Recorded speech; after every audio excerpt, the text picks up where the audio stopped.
नमस्कार, मैं हूं आपके साथ आस्था कौशिक और आप देख रहे हैं महाबहस। आजमगढ़ और रामपुर लोकसभा उपचुनाव की जंग तेज हो चुकी है। रामपुर में आजम खान ने बीजेपी के प्रत्याशी घनश्याम लोधी को एहसान फरामोश तक कह दिया है। वहीं घनश्याम ने भी पलटवार करके कहा है कि जहां सम्मान नहीं वहां पर रहना नहीं। मैंने 12 साल उन्हें दिए, बदले में क्या मिला।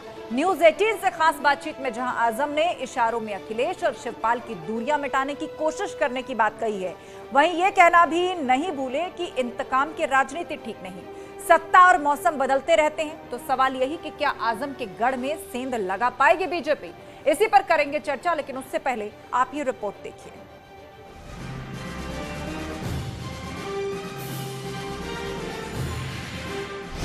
रामपुर उपचुनाव की जंग, एहसान फरामोश कौन? और उधर से एक एहसान फरामोश है जिसके लिए टिकट मैंने हेलीकॉप्टर से मंगवाया था। वो समाजवादी पार्टी का एमएलसी था। हेलीकॉप्टर से मंगाया था टिकट, क्योंकि टिकट किसी और को हो गया था। मैंने उसके लिए जिद की थी। देश के संविधान की रक्षा कैसे की जाए। देश में जो इस तरीके का इस वक्त बारूद जैसा या केरोसिन जैसा बिछा रखा है, सांप्रदायिक सोच के लोगों ने, उनसे लड़ा कैसे जाए। इन सारे विषयों पर भी अगर आजम खान साहब बोले तो बेहतर हो। अखिलेश शिवपाल की दूरियां मिटाएंगे आजम? अभी मौका नहीं मिला है, लेकिन कोशिश करूंगा इस बात की कि बिखरे हुए तिनकों को एक बार फिर आशियाना बनाने के लिए तैयार किया जाए। क्या आपको लगता है ये बिल्कुल सही वक्त है कि दोनों को एक साथ आ जाना चाहिए? देखिए, जब आ जाए तभी सही वक्त है। इस तरीके से पूरे देश भर में सीबीआई ईडी की कार्रवाई केवल और केवल राजनीतिक विरोधियों पे होती है, वो ये बताने के लिए काफी है कि भारतीय जनता पार्टी किस तरीके की राजनीति करती है। जहां तक माननीय शिवपाल यादव जी का प्रश्न है, हम इतना ही कहना चाहते हैं कि समाजवाद की लड़ाई को जो आगे बढ़ाने का काम करेगा, समाजवादी विचारधारा को मजबूत करेगा, उसका समाजवादी पार्टी में स्वागत है। रामपुर और आजमगढ़ बीजेपी की कितनी टक्कर? कि इस मुल्क की अक़लियतों को, जिसमें खासतौर से मुसलमान हैं सबसे बड़ी तादाद में, पिछड़े हैं, दलित हैं, इन्हें ज़मीन का बोझ बनाकर रखना है या इनसे कोई काम लेना है। हाँ, साजिश तो यही है कि इन्हें ज़मीन का बोझ बनाकर रखा जाए और इनको नमक देकर नमक हलाल बनाया जाए, और वो नमक भी सरकार के खजाने से मिलता है, किसी की जेब से नहीं मिलता। जनता को गुंडा, माफिया, जमीन को कब्जा डकैती करने वाले लोग नहीं चाहिए, और ये सब लोग देख लिया। जनता जाग गई है। जनता पूज्य महाराज जी के साथ देखना चाह रही उत्तर प्रदेश का विकास। उसमें आजमगढ़ अछूता है। अब आजमगढ़ और रामपुर जीतेगा, कमल खिलेगा। यहाँ इंतकाम की राजनीति, उपचुनाव में क्या रणनीति? हो सकता है हमें सीख मिले इससे कि राजनीतिक इंतकाम अच्छी बात नहीं है, और सत्ता की दावेदारी और ठेकेदारी किसी की नहीं है। सैकड़ों बरस मुगल रहकर चले गए, जिन्होंने ख्वाब में भी नहीं सोचा होगा कि एक बहादुर शाह जफर भी होंगे। तो तमाम उनकी बैकग्राउंड को देखते हुए उनके ऊपर कार्रवाई हुई है, और कार्रवाई प्रशासन ने की है। तो निश्चित रूप से जब कार्रवाई कोई क्लू मिला है तो उस आधार पर हुई है। तो कार्रवाई हुई है, तो अब अपने आप को एक तरीके से शहीद दिखाना चाहते हैं, विक्टिम कार्ड खेल रहे हैं।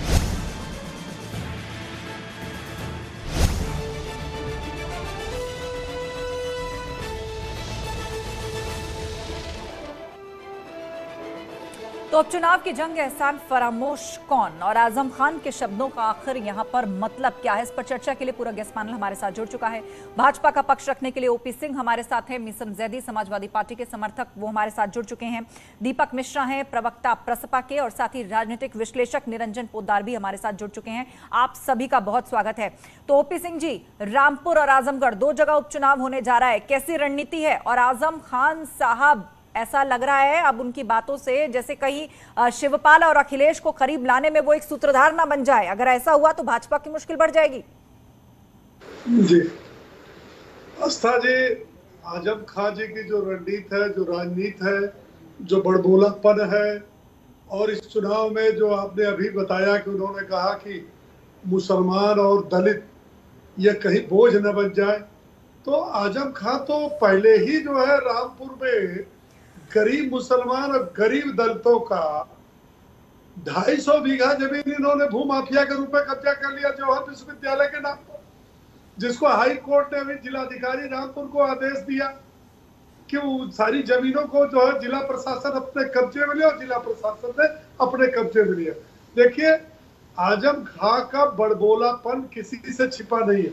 आजम खां ने अगर भाजपा प्रत्याशी को एहसान फरामोश किए कहा तो इसमें किसी को आश्चर्य नहीं होगा, क्योंकि आजम खां जब से राजनीति में आए हैं तब से बड़बोलापन उनका जग जाहिर है।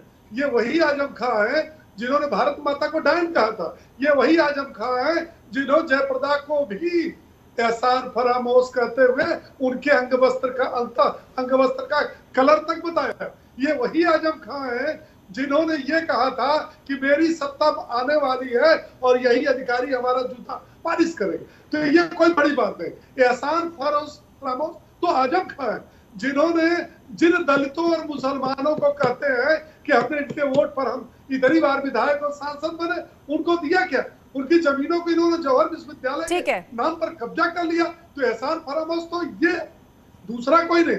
दूसरी बात, ये जो आजम और ये शिवपाल और अखिलेश की बात आस्था जी कर रहे हैं, इसको गहराई से सोचिए। इसमें आजम खां की दो रणनीति, हालांकि समाजवादी पार्टी का मामला हमसे कोई मतलब नहीं, लेकिन ये अखिलेश यादव और शिवपाल दोनों के साथ लुका छिपी का खेल कर रहे हैं। ये समाजवादी पार्टी को, प्रदेश को बताना चाहते हैं कि मेरे साथ शिवपाल भी है, मेरे साथ अखिलेश भी है।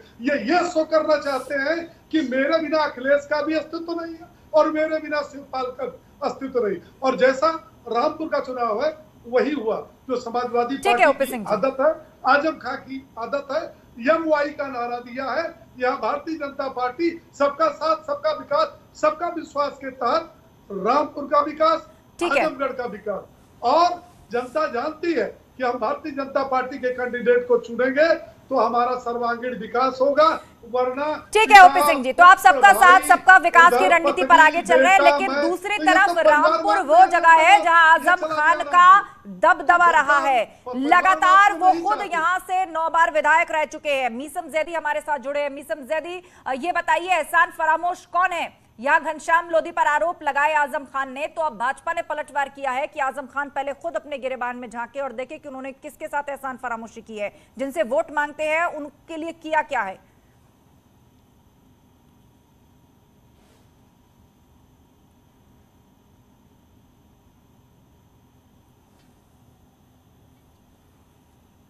आपकी आवाज मुझ तक नहीं आ रही है मीसम जैदी।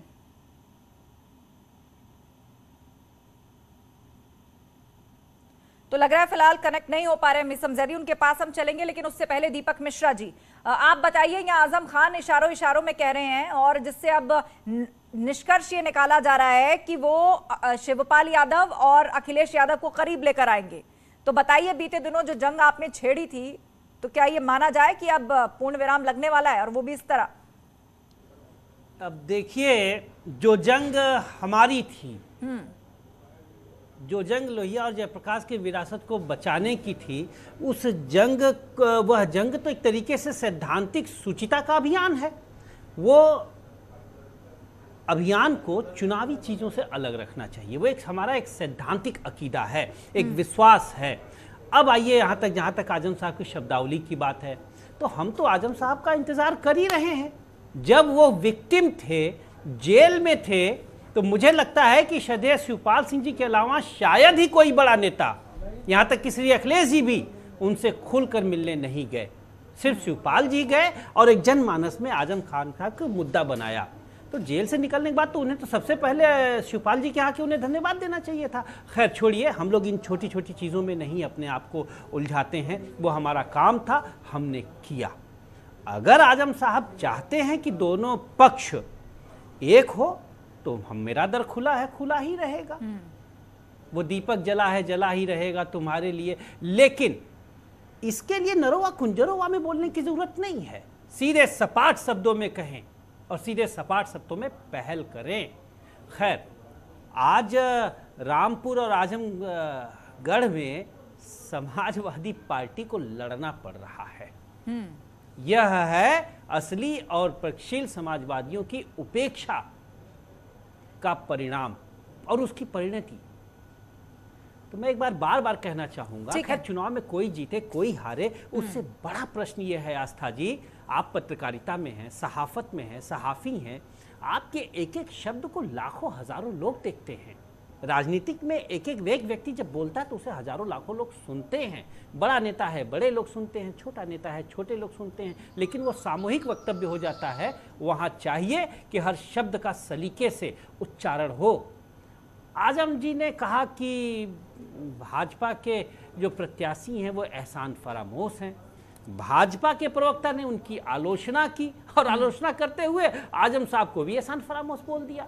दीनदयाल उपाध्याय जी का वह वाक्य मैं दोहराना चाहूंगा कि कीचड़ से कीचड़ साफ नहीं होता।